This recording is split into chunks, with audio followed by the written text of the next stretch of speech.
Hi, today I'm going to show you how to reload OnePay card at Walmart.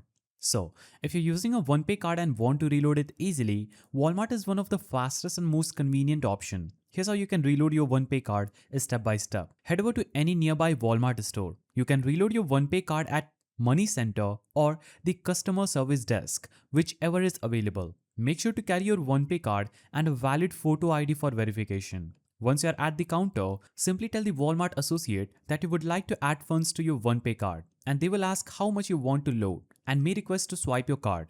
You can reload using cash, debit card, or another accepted payment method. Now, just hand over the amount you want to add, and reloads usually have a minimum of $20 and a maximum of $1,000 per transaction. But limits may vary by location. Walmart charges small reload fee, typically around 3.74, though it can vary slightly by state.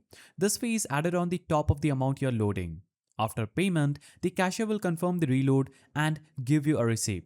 Funds are usually available instantly or within minutes, and you can check your balance using the OnePay mobile app or by calling the number on the back of your card. And that's it. You have successfully reloaded your OnePay card at Walmart. Quick, secure, and ready to use for shopping or online payments. If you found this guide helpful, please don't forget to give it a thumbs up, and thanks for watching.